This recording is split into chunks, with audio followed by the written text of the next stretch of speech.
Boa noite a todos e todas. É uma satisfação estar nessa quarta noite de debate do USP Pensa Brasil.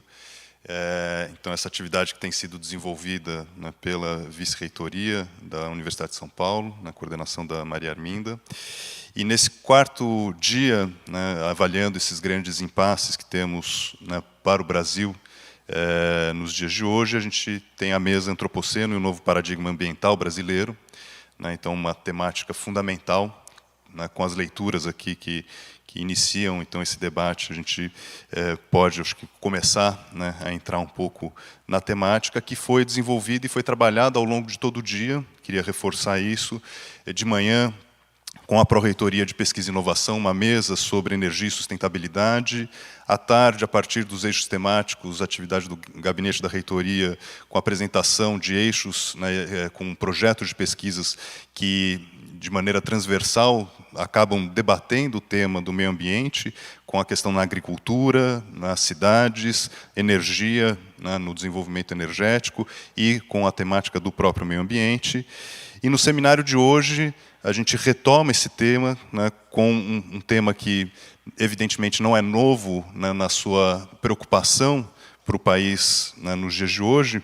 Eu lembro um texto, né, famoso do Celso Furtado, de 1992, Brasil, a Construção Interrompida, e ele diz que se o grande desafio da civilização, da sociedade mundial no pós-guerra era a questão da bomba atômica, no final do século XX, ele coloca nesse grau de preocupação, seria uma hecatombe ecológica, né?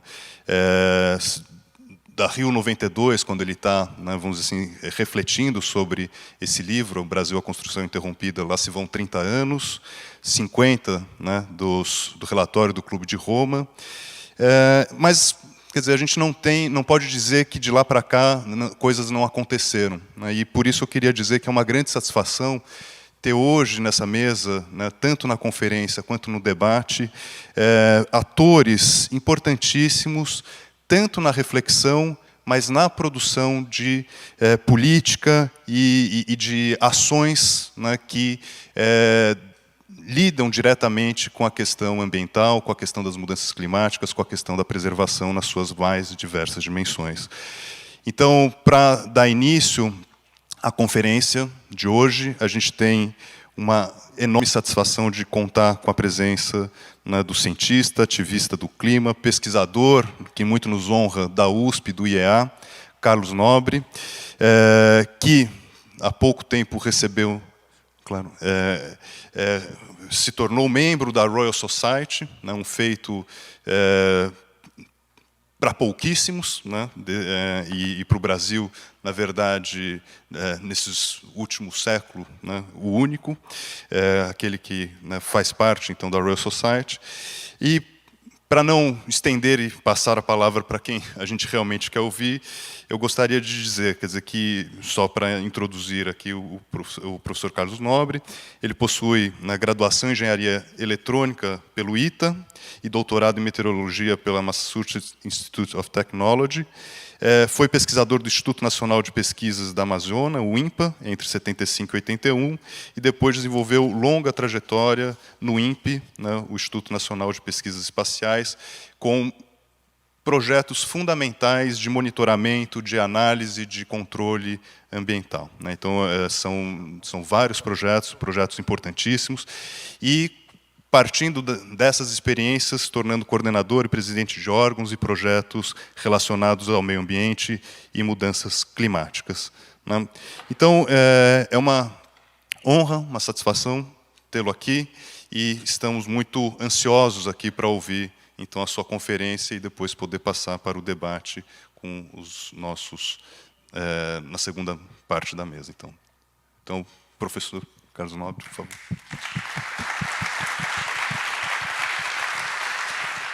Boa noite a todos e a todas. Muitíssimo obrigado por esse convite. Me sinto muito honrado. A USP Pensa o Brasil. E eu quero falar para vocês, e a gente ouviu belíssimos discursos de várias lideranças indígenas, muitas delas na Amazônia, e eu quero falar um pouco desse desafio do antropoceno que nós temos A Amazônia está muito próxima de um ponto de não retorno e por que nós temos que buscar soluções. Então USP pensa soluções para o Brasil. USP pensa soluções para a Amazônia. Então eu vou falar, eu atualmente, como ele falou, eu sou pesquisador colaborador do Instituto de Estudos Avançados e nós, no Instituto de Estudos Avançados, estamos buscando esse Amazon Green Deal, né? Vamos achar uma solução com base na ciência, com base em tecnologia, mas também respeitando muito os conhecimentos dos povos originários e das comunidades locais. Eu tive uma sorte, apesar de ser estudante de engenharia eletrônica, 50 anos atrás, 51 anos atrás, nas férias de inverno, de meio do ano, eu fui para a Amazônia. E eu vi essa Amazônia que vocês estão vendo nas fotos. 1971, 72. Passei 3 semanas em cada um desses anos, até o Amapá, depois até Cruzeiro do Sul, no Acre. Então, essa Amazônia me fez, de fato, eu vi a Amazônia não perturbada. Desmatamentos, degradação, nessa época, era pouquíssimo. De fato, eu nem vi direito. Então, isso me fez motivar de eu achar que eu queria desenvolver uma carreira relacionada com a Amazônia. Me formei engenheiro, tudo, mas eu falei, eu queria trabalhar na Amazônia. E fui trabalhar no INPA, em Manaus, e depois dediquei praticamente quase toda a minha carreira para assuntos da Amazônia. Então, deixa eu começar a falar um pouquinho, porque ela é tão importante como uma entidade do sistema terrestre. Da década de 70, esses livros todos mostram que essa era a visão que se tinha na Amazônia, o inferno verde, né? A Amazônia é um inferno verde e uma noção muito utilizada. Mas quando a gente vê 12 mil anos de indígenas na Amazônia, sempre para os povos indígenas, a Amazônia sempre foi um paraíso verde. Eles sempre viveram e conviveram com a floresta em pé. Aí, vamos olhar assim do ponto de vista nosso, de cientistas, que trabalhamos há 40 anos fazendo pesquisa na Amazônia, o que ela representa para o sistema terrestre. Ela é um importante elemento no ciclo de carbono, armazena uma enorme quantidade de carbono, remove muito carbono da atmosfera, é o maior sistema hidrológico do planeta, tem a maior biodiversidade do planeta, 13% de todas as espécies de plantas e animais, enorme estabilidade climática, recicla muita água e também ainda tem 400 grupos indígenas, 300 línguas. Quando os europeus chegaram aqui, havia 8 a 10 milhões de habitantes na Amazônia, mais de 1000 grupos indígenas. Então, tem ainda uma tradição muito forte e um conhecimento muito grande dos povos indígenas. Então, não há dúvida, o que a ciência diz? A Amazônia é um paraíso verde para a estabilidade climática, para a estabilidade biológica do planeta. E sobre isso, assim, a gente, qualitativamente, nós sabemos hoje que a floresta amazônica somente existe porque a floresta existe. Quer dizer, esse é um resultado de milhões de anos de evolução, é o lugar mais biodiverso do planeta, reciclagem muito eficiente de água, reciclagem de nutrientes muito eficiente, os solos são muito pobres, 84% dos solos amazônicos são muito pobres de nutrientes, ela recicla tudo, e também é um bioma muito úmido que evoluiu em milhões de anos sem fogo. Fogo, diferente do cerrado, não é um elemento que fez, vamos dizer assim, uma evolução com fogo. Por isso que ela tem a maior biodiversidade do planeta. E, portanto, ela presta esses brilhantes serviços ecossistêmicos, armazenamento e absorção de carbono, e também exporta umidade para fora da Amazônia, os chamados rios voadores. Ela armazena uns 150 bilhões de toneladas de carbono ainda na floresta, mesmo com tudo que está acontecendo lá. Ela já chegou a remover mais de 2 bilhões de toneladas de dióxido de carbono por ano. Essa figura é bem complexa, mas é só para indicar o que a ciência hoje entende, né? A floresta evoluiu em milhões de anos e várias árvores têm raízes muito profundas e elas captam a água que cai durante a estação chuvosa e evaporam, transpiram durante a estação chuvosa e durante a estação seca. A água é reciclada, 30% a 40% da chuva da Amazônia depende dessa reciclagem. E aí, vocês veem nesse outro gráfico aqui, o ar úmido entra pelo Oceano Atlântico, uma molécula, ela recicla 5 a 8 vezes, chove, cai, volta para a atmosfera, nuvem, chove de novo, 5 a 8 vezes e sai aqui para o sul, e forma chuva em boa parte da bacia do Rio Paraná, mas também no centro-oeste, e um pouco do vapor de água, 15% do vapor de água da Amazônia alimenta os sistemas de chuva do sudeste também. Então, isso é um sistema que evoluiu em milhões de anos com enorme resiliência. Também, a maior biodiversidade do planeta, um hectare, 10 mil metros quadrados, tem 350 tipos diferentes de árvores, é mais do que toda a Europa, só para dar uma ideia dessa evolução biológica em milhões e milhões de anos. E também de todos os outros animais. Então, isso brevemente é super importante, talvez um dos mais importantes sistemas biológicos, ecológicos e de estabilidade climática do planeta. Mas o que está acontecendo, né? O que está acontecendo é, de fato, desde a década de 70, o modelo de desenvolvimento foi esse, né? De tirar a floresta é um inferno verde.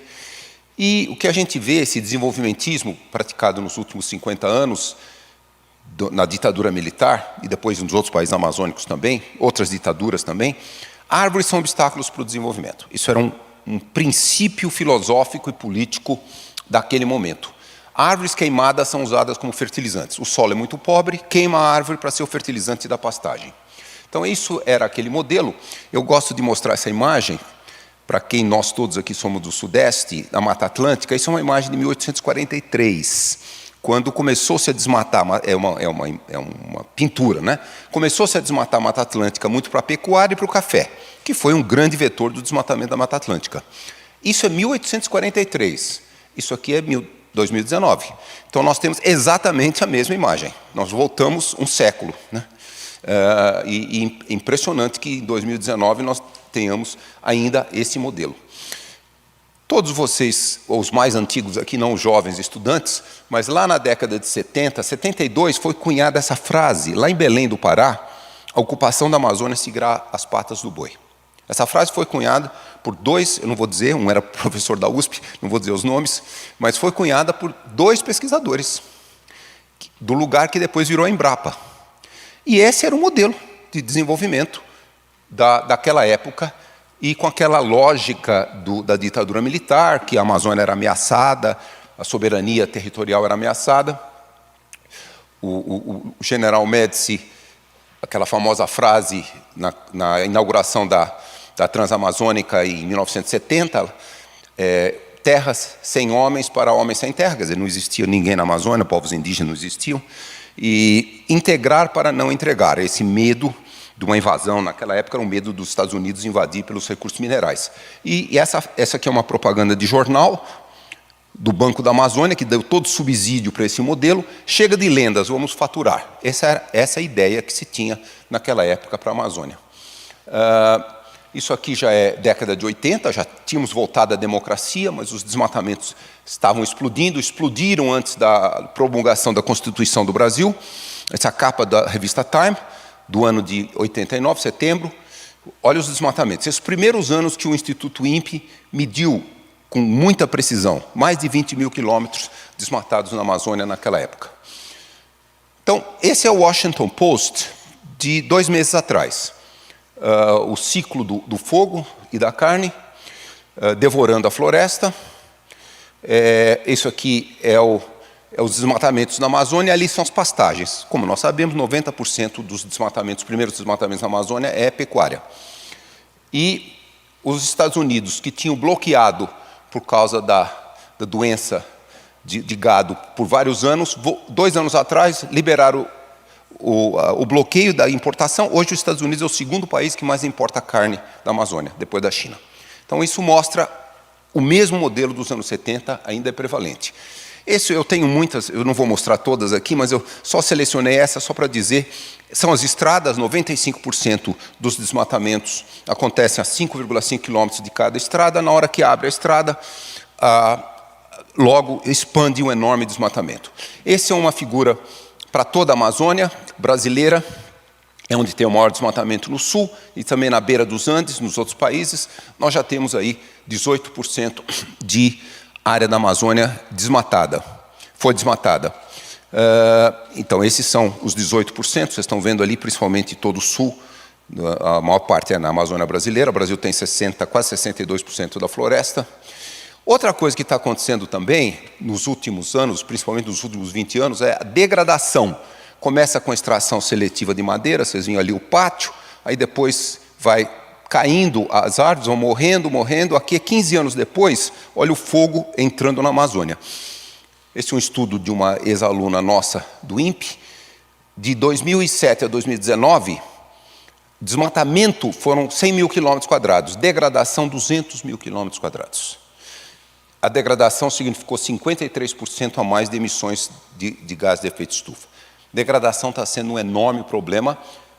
Começa muito com extração, que a gente sabe é roubo de madeira, 85% da madeira da Amazônia é roubada. Então, esse é um outro risco enorme. Degradação já são 17%, essa área degradada, 17% da Amazônia. Então, nós já temos aí pelo menos 35% da Amazônia.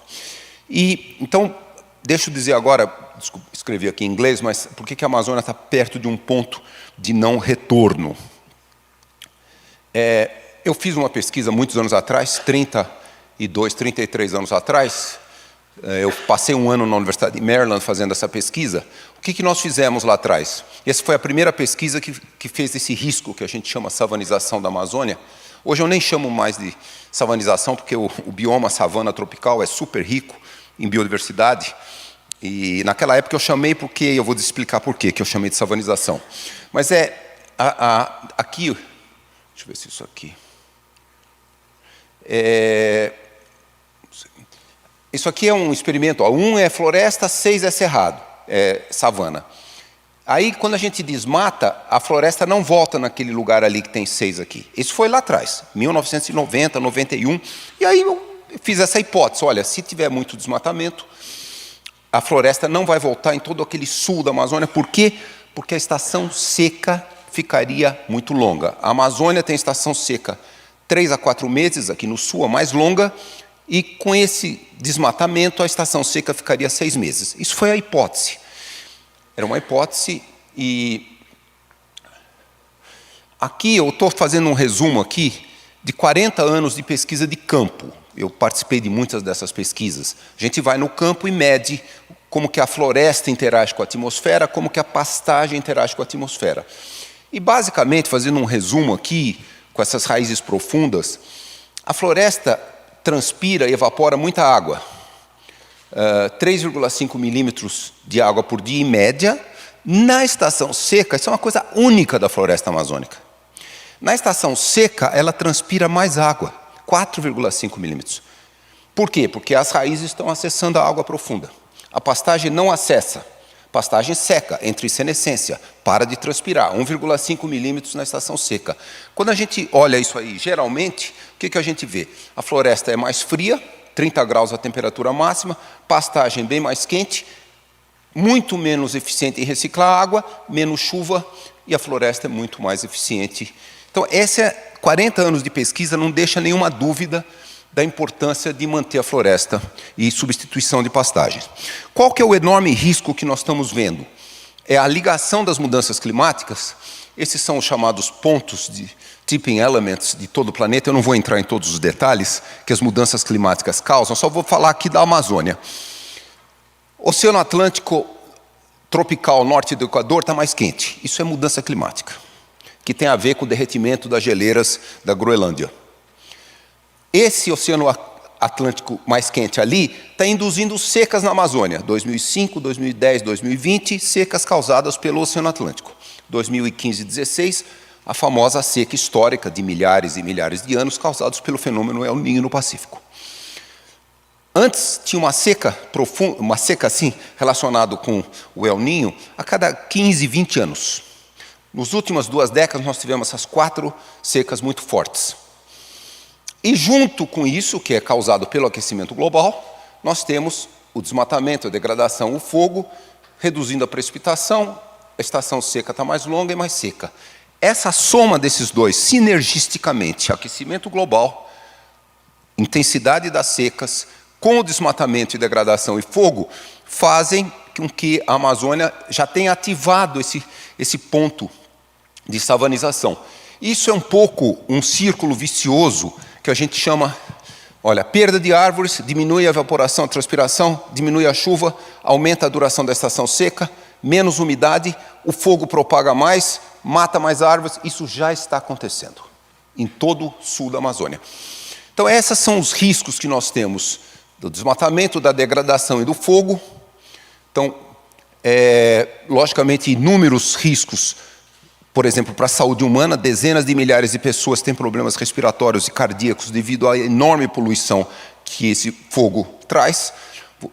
Vocês se lembram, em agosto de 2019, até chegou aquela mancha negra da poluição da Amazônia aqui na cidade de São Paulo.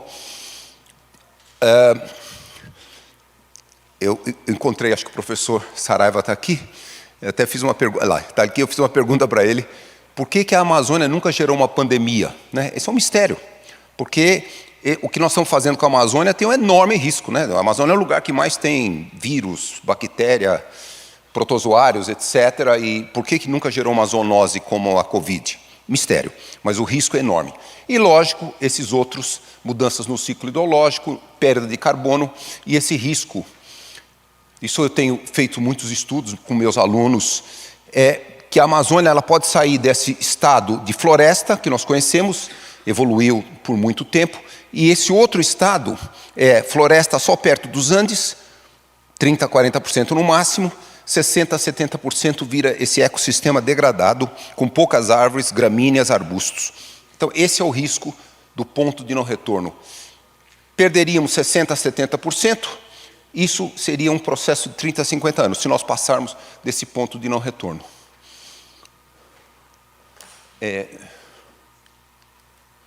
Bom, aí a gente vê, desculpe, isso aqui, esses recordes de chuvas e secas estão acontecendo na Amazônia, isso tem a ver com o aquecimento global, então esses são fenômenos extremos, mas infelizmente, por mais que a gente tenha fenômenos também de chuvas muito intensas, a floresta, quando tem seca muito intensa e desmatamento e degradação e fogo, mata as árvores, e quando chove muito, não tem recuperação, não tem mais tempo de recuperação.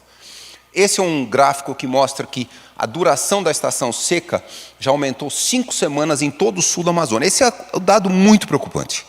Quando a estação seca chegar a 5, 6 meses, não mantém mais a floresta.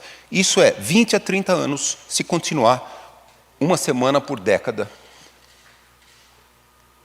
Bom, então a Amazônia no futuro, desculpe aqui, ela vai virar uma fonte ou sumidouro de carbono, ela tem 150 bilhões de toneladas, verde é o que ela remove e vermelho é o que ela emite de queimada, degradação e fogo. Esse dado vai até 2010. De 2016 para frente, a Amazônia já é fonte de carbono. Quando você soma toda degradação, desmatamento, ela já emite mais do que ela retira. E isso aqui é um dado muito preocupante. Toda essa área em vermelho aqui é onde a estação seca está ficando mais longa e mais quente. Em toda essa área, as árvores aumentam a mortalidade. Em toda essa área em vermelho, a mortalidade das árvores do clima amazônico. Só as árvores que existem, tanto na Amazônia quanto no Cerrado, que não aumentam a mortalidade. Então, todos os sintomas são... Esse é um estudo... Desculpe. Esse é um estudo importante de uma colega do INPE, Luciana Gatti, publicado ano passado na Nature. Aquele verdezinho ali, sabe o que significa? Que toda essa área aqui, sul do Pará e norte de Mato Grosso, a floresta já virou fonte de carbono, mesmo durante a estação chuvosa, por causa que aumentou demais a mortalidade das árvores. Então, isso uma amostra, um risco enorme dessa savanização. Isso aqui, não sei se vai aparecer, é uma animação do que seria esse risco da floresta desaparecer. É isso aí. Olha, em 30, 50 anos é isso que aconteceria, começaria no sul, centro, leste, só sobraria próximo dos Andes, porque ali chove muito e é um nível suficiente de manter a floresta. E se isso acontecer, perde pelo menos 300 bilhões de toneladas. E se perder 300 bilhões ou mais de toneladas, é impossível atingir as metas do Acordo de Paris. Nós só podemos emitir 400 bilhões de toneladas para ter 50% de probabilidade da temperatura não passar 1,5 graus. O professor Lovejoy, que infelizmente faleceu no Natal do ano passado, e eu publicamos esse artigo, chamando a atenção que o desmatamento não pode passar de 20% a 25%. E aí, então, vem... Eu fiquei muitas décadas só chamando a atenção, falando do risco, aí eu cheguei e falei, bom, chega um momento que eu falei, não, olha, suficiente. Eu agora quero gastar o resto da minha carreira profissional trabalhando junto com muitos outros colegas, pesquisadores, buscar soluções. Então, nós criamos a Terceira Via Amazônica, o projeto Amazônia 4.0, e eu vou falar agora. Podemos evitar esse ponto de não retorno? Então, eu acho que a decisão é bem difícil. Esses são os dados do INPE de desmatamento. Fomos o país líder, protagonista de combater as mudanças climáticas, lá nessa época, 2012, o menor desmatamento da história da Amazônia. Mas depois, olha, subiu, já estamos aí passando de 13 mil quilômetros quadrados.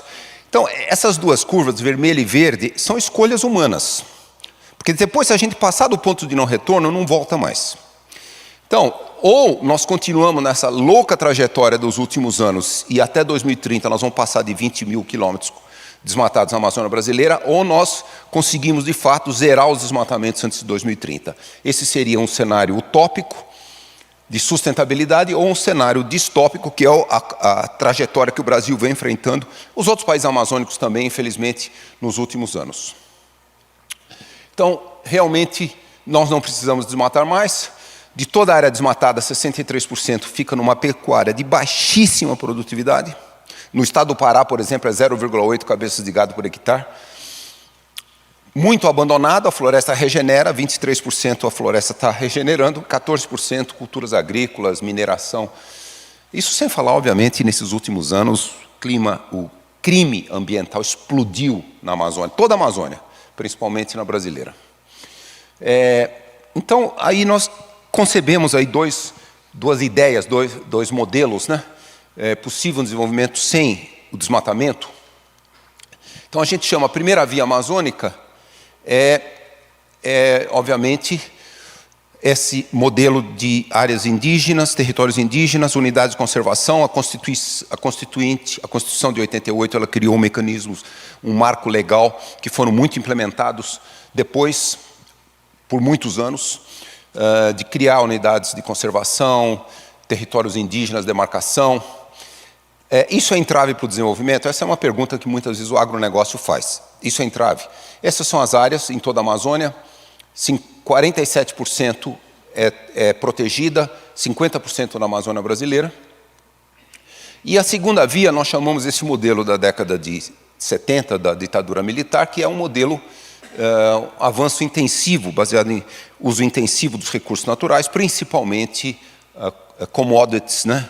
Carne e soja e outras, e é necessária a eliminação da floresta.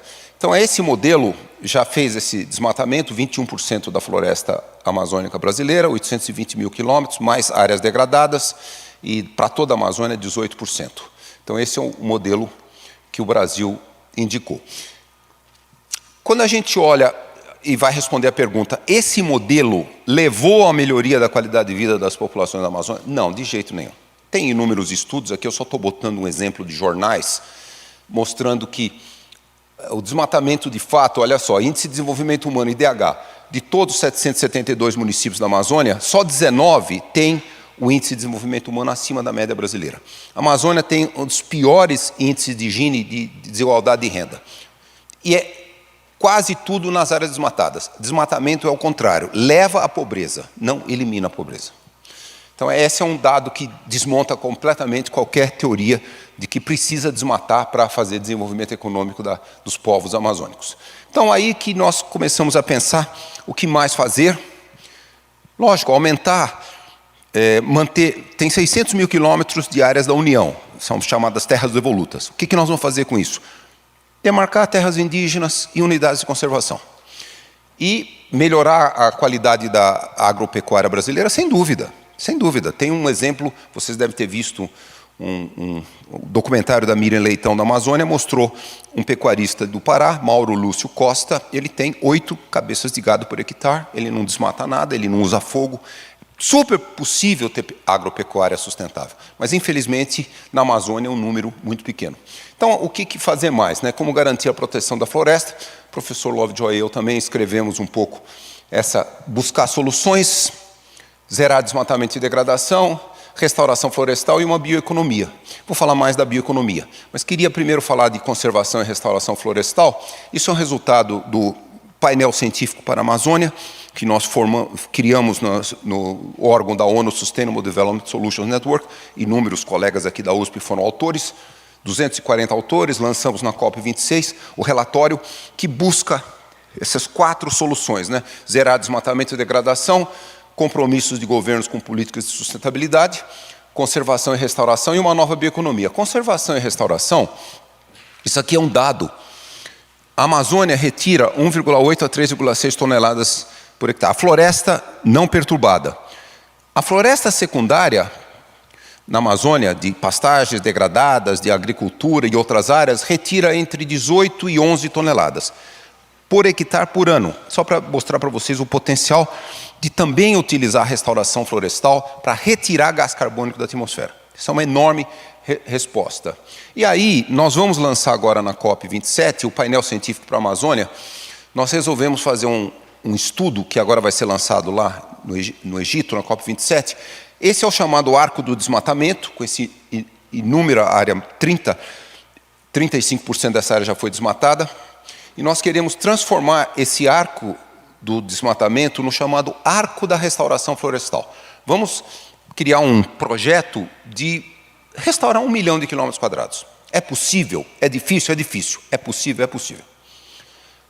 Com o mercado de carbono, de crédito de carbono, que agora a COP27 talvez finalize a negociação, o valor econômico de restaurar, de eliminar, tirar carbono da atmosfera é muito maior do que a atividade de commodities. Muito maior.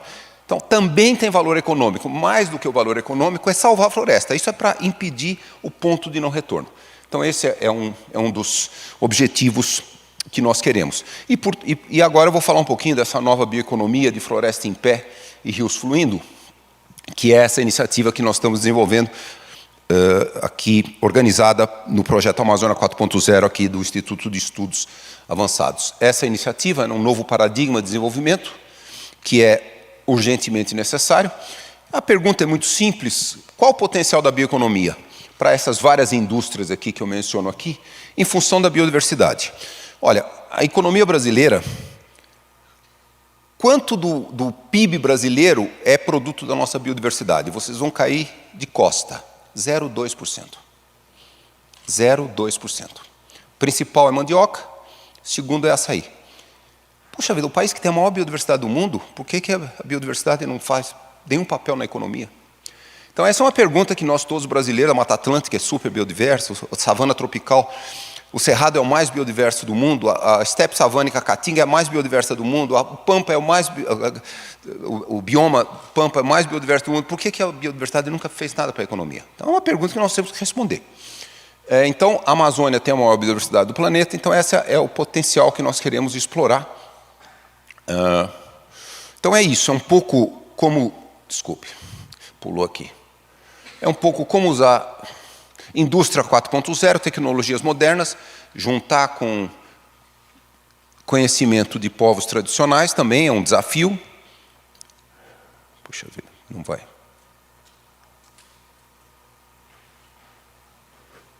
Aí, pula. E o que faz sentido econômico e ambientalmente? Sistemas agroecológicos ou agricultura tradicional de commodities? E sistemas agroecológicos, você restaurar áreas desmatadas com floresta secundária, ela tem 60% da biodiversidade, em 50 anos ela já absorveu 70% do carbono, então ela tem os serviços ecossistêmicos muito parecidos com a floresta, e com enorme potencial econômico. Então, deixa eu dar uns exemplos aqui. Esses são exemplos reais. São foi resultado de um artigo de uma tese de doutorado na Exalc, mostrando agricultores familiares que tinham gado, pecuária, e mudaram para sistemas agroflorestais de cacau. Olha só a diferença, 7 vezes mais produtivo cacau em sistemas agroflorestais do que pecuária. Isso aqui é um outro estudo de doutorado de um aluno americano da Universidade da Califórnia. Ele foi na Transamazônica, de Medicilândia, no Pará, sistemas agroflorestais de cacau, até Apuí, no Amazonas, que é a região que mais está aumentando o desmatamento no Brasil hoje, que é pecuária. Pecuária de pequenos agricultores. Isso aqui, olha, é o dado do INPE, do sistema DETER, mostrando, olha como explodiu o desmatamento em Apuí, no sul do Amazonas. Explodiu. E essa aqui, olha, Medicilândia, essa aqui é a renda por hectare. Veja como é muito maior em Medicilândia com cacau do que em Apuí com a pecuária. Isso aqui mostra o tamanho da fazenda e aqui a renda por hectare. Veja, o vermelho é pecuária, o verde é cacau. O verde é muito maior em fazendas muito menores. Então, tem muita demonstração que esse potencial é muito maior. Todos nós conhecemos, o açaí explodiu no mundo. O açaí, antigamente, era só na Amazônia, mais um produto da Amazônia. Hoje já são dezenas e dezenas de produtos de açaí. O açaí já traz mais de $1 bilhão para a economia da Amazônia. 1,2 bilhões, beneficia mais de 300 mil pessoas e gera inúmeros produtos. E gera até mais de $1.000 em sistemas agroflorestais. Essa é uma comparação também de um estudo de 2019. A pecuária dá $100 por hectare, a soja naquela época dá 200. Infelizmente, por causa da guerra na Ucrânia, a soja também cresceu muito, hoje está dando 600, o que é um enorme risco também. Mas o açaí dá, em média, $1.000 em sistemas agroflorestais. Então, essa é um pouco a ideia, desafiar, desenvolver uma nova bioeconomia, um modelo de desenvolvimento econômico, que nós chamamos aí terceira via amazônica, e eu quero falar um pouco uma bioeconomia da sociobiodiversidade, que não tem nenhum país do mundo, bom, não existe nenhum país tropical desenvolvido, só Singapura, mas não é por causa de ter um restinho de floresta lá. Então, essa é a ideia. Industrialização, agregação de valor. Quando a gente vê, por exemplo, todas as comunidades produtoras de açaí, de cacau, elas melhoraram. Elas eram classe E. Elas passaram a ser classe D e alguns chegaram na C, mas não classe B. Classe B precisa ter agregação de valor, precisa ter industrialização. Senão, nunca seremos um país desenvolvido. Vocês sabem todos que, infelizmente, o Brasil está se desindustrializando nos últimos 25 anos. Então, nós precisamos inverter. Então, essa é um pouco a ideia de uma bioeconomia de floresta em pé, sociobiodiversidade, beneficiando as populações amazônicas, alta tecnologia junto com conhecimentos tradicionais. Então, esse é um pouco o projeto Amazônia 4.0, com essas iniciativas. E eu vou dizer três iniciativas que nós estamos desenvolvendo aqui, e o Instituto de Estudos Avançados é de onde nós estamos organizando essas iniciativas. A primeira é criar um Instituto de Tecnologia da Amazônia, uma escola de negócios sustentáveis, Amazônia Rainforest Business School, e laboratórios criativos. Esse estudo nós lançamos agora em julho, aqui no Instituto de Estudos Avançados. É um pré-estudo de viabilidade. O que seria a viabilidade de ter um Instituto de Tecnologia da Amazônia? Nós chamamos em inglês o termo Amazonia Institute of Technology, AMIT. E o meu colega aqui, o Ari Plonsky, ele criou um termo muito bonito. Ele falou AMIT, então é AMIT. AMIT, Amigos da Amazônia. AMIT, italiano, né? AMIT da Amazônia. Amigos da Amazônia. Então, esse vai ser a ideia, o Instituto de Estudos Avançados. Nós lançamos isso agora, como eu falei, um pouco embasado, de como desenvolver esse conhecimento, né, da natureza, a ciência, a tecnologia, para realmente desenvolver essa nova bioeconomia. Um pouco da missão é ser uma referência global. Nós queremos criar um instituto de altíssimo nível para fazer o aproveitamento dessa gigantesca biodiversidade. A Amazônia é o lugar que tem mais ecossistemas terrestres. São 53 diferentes ecossistemas terrestres e aquáticos. São os ecossistemas mais diversos do mundo, também por causa dos Andes, que criam bastante diversidade desses ecossistemas. Então, o objetivo desse AMIT é criar esse sistema, essa possibilidade dessa nova bioeconomia e inclusão social, conservação ambiental, educação, mudanças climáticas e bioeconomia. Nós estamos, então, agora iniciando um estudo. Esse foi o pré-estudo de viabilidade, e agora nós estamos iniciando um estudo pleno de viabilidade, É um pouco uma ideia bem diferente, é pan-amazônico, não é só brasileiro, nós queremos envolver todos os países amazônicos, parceria público-privada, engajamento dos setores federal e estadual, desenvolvimento de parques tecnológicos também, e ativa participação dos setores de ciência, tecnologia e inovação da Amazônia, nacionais e internacionais. É um pouco, esse pré-estudo, ele fala em criar 5 centros de pesquisa e desenvolvimento, águas da Amazônia, infraestrutura sustentável, paisagens alteradas, sistemas agroflorestais, florestas e sociobiodiversidade, e a Amazônia urbana, 65% da população dos países amazônicos são urbanos. E um pouco simbolicamente o rio Amazonas, né, como artéria simbólica do conhecimento. Seria um instituto com curso de graduação e pós-graduação em várias áreas, eu não vou entrar em todos os detalhes, mas essa é a ideia de criar esse instituto. Deixa eu pular. Então, a ideia nossa, somos bastante ambiciosos, agora em 2022, até meio de 23, completar esse estudo e aí começar a criar esse instituto. Nós queremos aí, até 2031, ter um instituto de tecnologia, um AMIT, com inúmeros laboratórios fixos, laboratórios flutuantes, laboratórios móveis, para fazer uma enorme capacitação para essa nova bioeconomia. Desafios científicos, tecnológicos e também mesclar com os conhecimentos tradicionais. Enorme desafio. Nenhum país tropical fez isso. Vamos fazer. Eu tenho certeza que nós conseguimos. E nós já estamos desenvolvendo, também coordenado pela professora Marita Koch-Weser, Instituto de Estudos Avançados, é uma ideia de desenvolver uma escola de negócios, como se fosse aqui na USP uma FEA, mas voltado para essa economia de floresta em pé.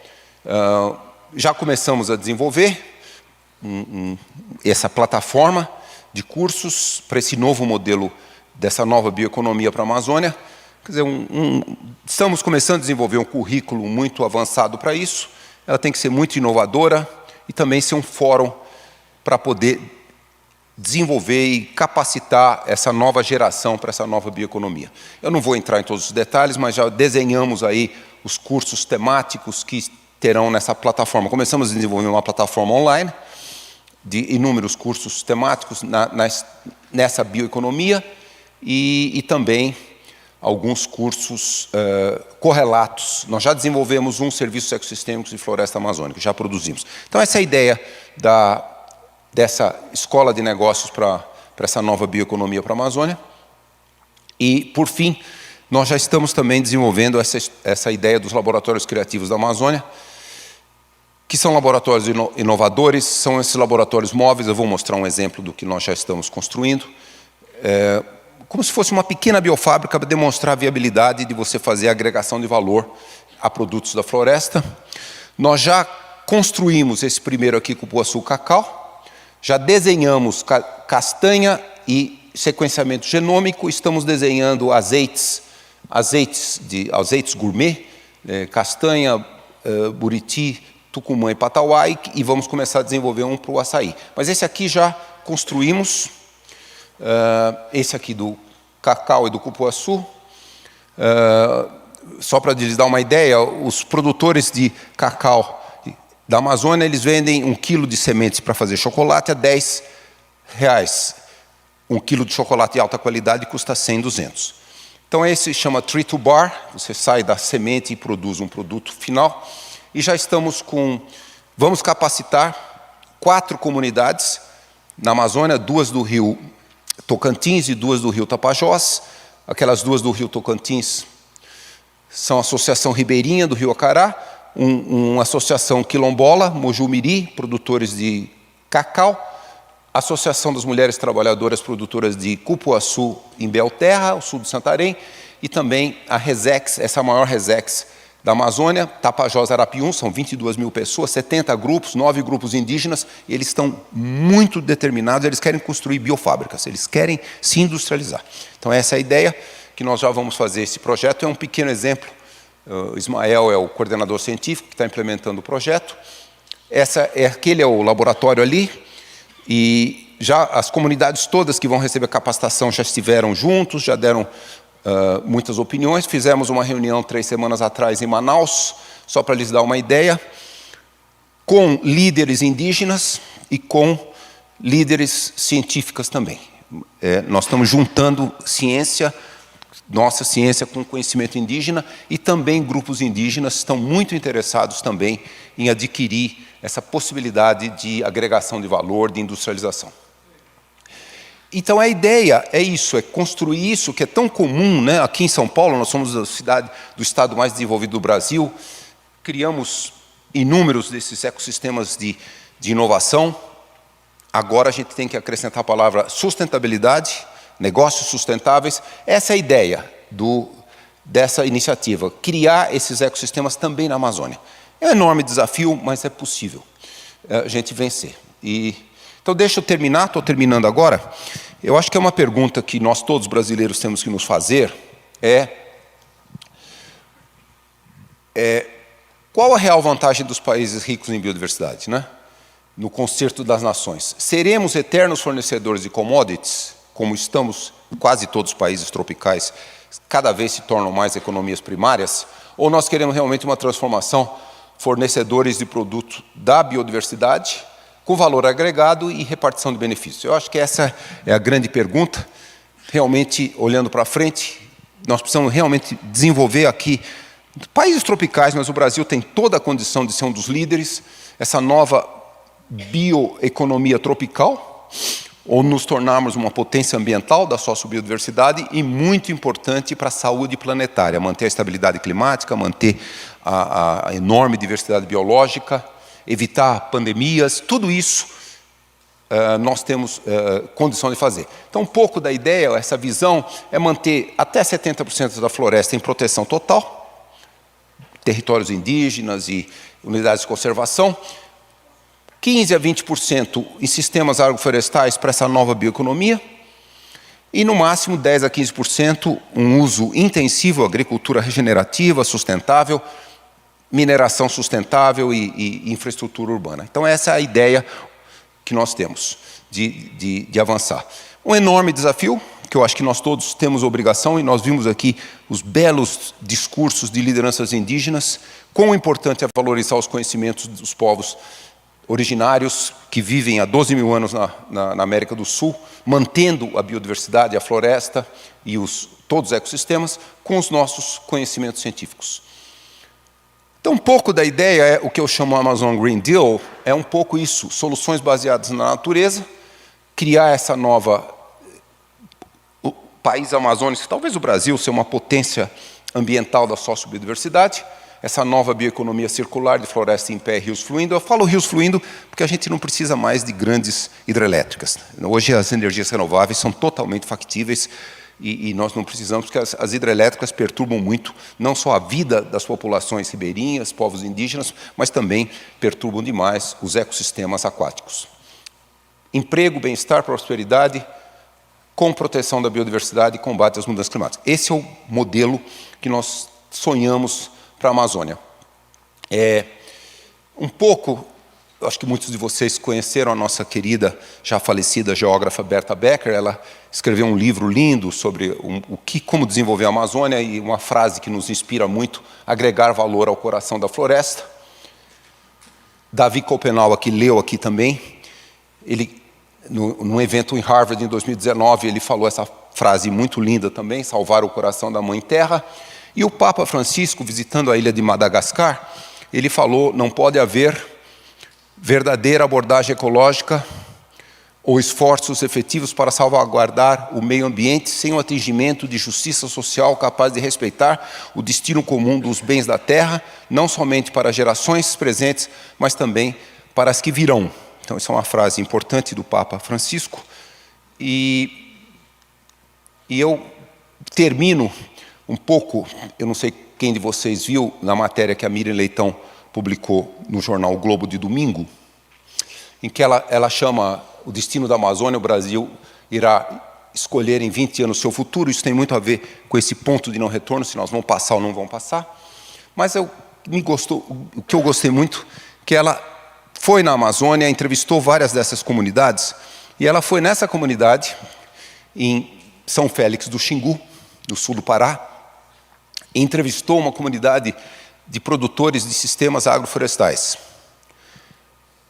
E aí ela conheceu essa menina, Maísa, de 6 anos.